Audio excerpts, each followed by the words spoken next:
Nara Lokesh AP కీలక శాఖలకు మంత్రి. అంతకు మించి టీడీపీ అధినేత నారా చంద్రబాబు నాయుడు తనయుడు. టీడీపీలో నెంబర్ 2 సర్కార్లో చంద్రబాబు తర్వాత ఆయనేనని అందరూ అనుకుంటారు. అలాంటి నాయకుడు వార్నింగ్ ఇస్తే అల్లాటప్పగా ఉండదు. అవును, గత వైసీపీ సర్కార్పై పెద్ద ఎత్తున విరుచుకుపడ్డ నారా లోకేష్ అధికారంలోకి వచ్చాక నాడు ఎక్స్ట్రాల్ చేసిన వారి తాట తీస్తానంటూ బాహటంగా చెప్పడాన్ని చూసాం. తాజాగా కొందరు నేతలు నాడు పేట్రేగిపోయిన వారిని చట్టం ముందుకు తీసుకొచ్చి శిక్షించే పని కూడా చకచకా సాగుతోంది. అయితే ప్రకాశం జిల్లాలో లోకేష్ రెడ్ బుక్ వ్యాఖ్యలు జిల్లా వైసీపీ నేతలు కలవరానికి గురిచేస్తున్నాయి. ఎక్కువ చేస్తున్న వైసీపీ నేతల పేర్లను రెడ్ బుక్ లో పెడతానంటూ మంత్రి వ్యాఖ్యానించడంపై వైసీపీ నేత ఎర్రగొండపాలెం ఎమ్మెల్యే తాటిపర్తి చంద్రశేఖర్ విరుచుకుపడ్డారు. నారా లోకేష్ కీలక శాఖలకు మంత్రి అయినా అధికారంలోకి వచ్చినా మాట్లాడటం రాలేదంటూ సెటైర్లు పేలారు. అసలే లోకేష్ ఆపై రెడ్ బుక్ ఎక్కువ చేస్తే ఏమవుతుందో తెలిసి కూడా ఇంకా రెచ్చిపోతున్నారు వైసీపీ నేతలు. ఈ మొత్తం వ్యవహారంపై ప్రకాశం జిల్లాలో నెలకొన్న తాజా పరిణామాలపై మా ప్రతినిధి సురేష్ మరిన్ని వివరాలు అందిస్తారు.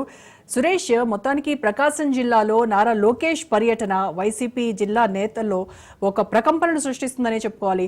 సో పైకి బాహటంగా లోకేష్ ను విమర్శిస్తున్నప్పటికీ లోపల వాళ్ళకి గుబుళ్ళు ఉండదంటారా? రెడ్ బుక్ నారా లోకేష్ బాహటంగా మళ్ళీ ఎవరైనా ఎక్కువ చేస్తే తాట తీస్తాము, రెడ్ బుక్ లో వాళ్ళని పేర్లను పెడతాము అని ఆయన ఓపెన్ గా వార్నింగ్ ఇస్తున్నటువంటి సందర్భం. మరి ఏ రకంగా రిసీవ్ చేసుకుంటున్నారు? ఎలా ఉంది ప్రకాశం జిల్లాలో లోకేష్ పర్యటనకు సంబంధించి ఏ రకమైనటువంటి చర్చ నడుస్తోంది? ప్రకాశం జిల్లాలో నిన్న కనిగిరి నియోజకవర్గంలో ఎవరైతే మంత్రులు ఉన్నారో నారా లోకేష్ ఇటు కనిగిరి నియోజకవర్గంలోని పీసీ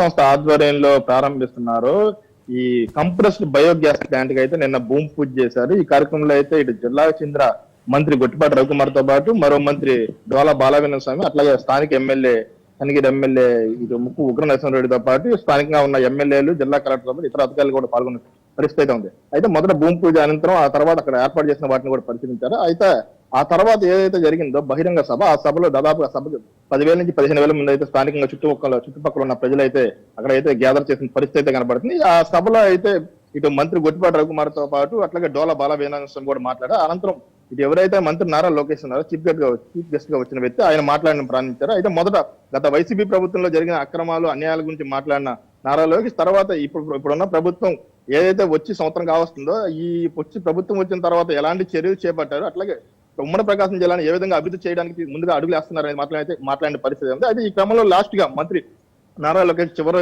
మాట్లాడిన మాటలు అయితే ఎవరైతే ఈ రిలయన్స్ సంస్థ ఆధ్వర్యంలో చేస్తున్నాడు కంప్రెస్ టీబీజీ ప్లాంట్ ఏదైతే ఉందో ఆ ప్లాంట్ మీద అయితే గత కొద్ది రోజులుగా ఓపెనింగ్ కి కొద్ది వారం రోజుల ముందు నుంచి ఇటు వైసీపీకి సంబంధించిన కొంతమంది నేతలు కానీ కేడర్ కానీ అయితే కొంత స్థానికంగా ఉన్న జనాలు అలజడి సృష్టించే వాతావరణం అయితే సృష్టించే ప్రయత్నం చేస్తున్నారు. ఈ ప్లాంట్ ఏర్పాటు చేయడం వల్ల ఇటు వాయు కాలుష్యంతో పాటు ఇటు భూములు కూడా కాలుష్యం అవుతాయని, అట్లాగే జనాలకి రోగాలు వస్తాయి అనేది అయితే విపరీతంగా ప్రచారం చేస్తున్న పరిస్థితి ఉంది. అంటే ఈ విషయాన్ని అయితే స్థానిక ఎమ్మెల్యే ఉగ్ర నరసింహారెడ్డి ఇటు నిన్న మంత్రి నారా లోకేష్ అయితే వివరించిన పరిస్థితి అయితే ఈ సభలో మాట్లాడిన నారా లోకేష్ చివరిగా అయితే ఎవరైతే ఇలాంటి ఈ ప్లాంట్ ని అడ్డుకోవడానికి ప్రయత్నిస్తున్నారో వైసీపీ నేతలు వాళ్ళందరికీ అయితే సీరియస్ వార్నింగ్ ఇచ్చిన పరిస్థితి ఉంది.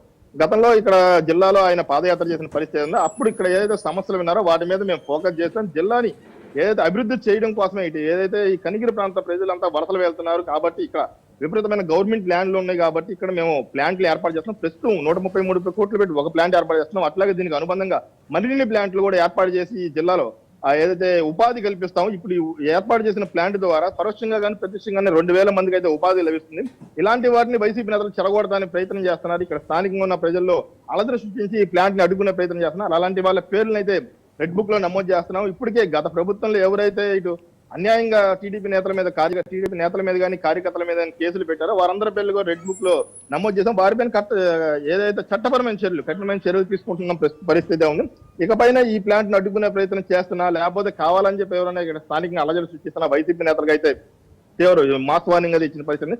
వారి పేరు కూడా రెడ్ బుక్ లో నోట్ చేస్తాం. రెడ్ బుక్ లో నోట్ చేస్తామంటే మీ పరిస్థితి వేరుగా ఉంటుంది, మీ మీద కూడా కఠినమైన చర్యలు ఉంటాయని చెప్పి ఆయన అయితే ఇటు వైసీపీ నేతలు కొంత వార్నింగ్ ఇచ్చిన పరిస్థితి. అయితే దీని మీద స్థానికంగా ఉన్న వైసీపీ నేతలు అయితే పైకి అయితే గంభీరంగా మాట్లాడుతున్నప్పటికీ లోన్ అయితే కొంత వారికి కూడా భయాందోళన ఉంది. రెడ్ బుక్ లో ఒకవేళ వారు తమ పేరు అయితే నమోదైతే తమ పరిస్థితి ఏంది తర్వాత అనేది కూడా వారు మనసులో కూడా అలజడిగా రేగుతున్న పరిస్థితి ఉంది. దీని మీద అయితే స్థానికంగా ఇటు ఎర్రగొండపాలెం ఎమ్మెల్యే ఎవరైతే ఉన్నారో తాటిపర్తి చంద్రశేఖర్ అయితే నేను హైదరాబాద్ లో అయితే మీడియాతో మాట్లాడారు. కావాలని నారా లోకేష్ ప్రజలను భయపెడుతున్నారని చెప్తున్నారు. వైసీపీ నేతలు కానీ నాయకులు కానీ కేడర్ కానీ రెడ్ బుక్ లో ఎవరి పేరు ఎక్కినా కానీ తమ పేర్లు నమోదు చేస్తామన్నా కానీ భయపడే పరిస్థితి అయితే లేదు. దీనికి గతంలో రీసెంట్ గా ఏదైతే జరిగినాయో ఈ ఎంపీపీ ఎలక్షన్ దాన్నే ఉదాహరణగా చెప్పుకోవాలి.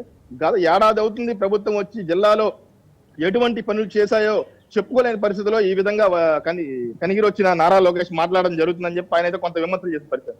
దీని మీద ప్రస్తుతం అయితే కౌంటర్ అటాక్ అయితే టీడీపీ నేతలు దాడి చేస్తున్నారని చెప్పవచ్చు. ఇటు సోషల్ మీడియా మీద కానీ బహిరంగంగా కానీ అంటే గత ఏదైతే టీడీపీ ప్రభుత్వం వచ్చిన తర్వాత చేపట్టిన చర్యల్ని ప్రజలకు చేస్తున్న మంచి పనులు కూడా వాళ్ళు ప్రజలు వివరించే ప్రయత్నం చేస్తున్నారు. అట్లాగే సోషల్ మీడియాలో కానీ ఇతర వేదికల మీద కానీ ఇటు వైసీపీ నేతలు ఏదైతే టీడీపీ ప్రభుత్వం మీద చేస్తున్నారు, ఈ కూటమి ప్రభుత్వం మీద వాటిని కూడా తిప్పి కొడుతున్న పరిస్థితి కనిపిస్తుంది. ఓవరాల్ గా చూసుకుంటే ఇటు తాటిపత్రి వ్యాఖ్యల మీద ఇటు టీడీపీ నేతలు అయితే తీవ్రంగా ఫైర్ అవుతున్నారని చెప్పుకోవచ్చు. మరోవైపు ఇటు వైసీపీ నేతలు ఇటు తాటిపత్రి కానీ జిల్లాలోని ఇతర వైసీపీ నేతలు కానీ పైకి గంభీరంగా మాట్లాడుతున్నారు తప్ప లోనైతే రెడ్ బుక్ లో మాత్రం తమ పేరు ఎక్కకూడదని చెప్పి వాళ్ళు కూడా కోరుకుంటున్న పరిస్థితి అయితే ఉంది.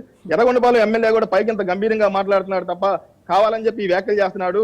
అతను ఎవరైతే తాడిపత్రి చంద్రశేఖర్ ఉన్నాడో ఆయన స్థానికంగా ఉండడంతో స్థానికంగా ఉన్న వైసీపీ నేతలతో పాటు అట్లాగే ఈ కనిగిరి ఎవరైతే ఉన్నారో వైసీపీ నాయకులు వాళ్ళతో కూడా కావాలని చర్చలు జరిపి ప్రజల్ని భయాందోళనకి రెచ్చగొట్టే విధంగా చేస్తున్నారని చెప్పి స్థానిక కనిగిరి ఎమ్మెల్యే ఎవరైతే ఉన్నారో ఆయన ఇటు నారా లోకేష్ దృష్టికి తీసుకెళ్లాడు. దీని మీద అయితే నారా లోకేష్ నిన్న ఈ విధమైన ఘాటు వ్యాఖ్యలు చేసిన పరిస్థితి అయితే కనపడుతుంది. Right, thank you Suresh.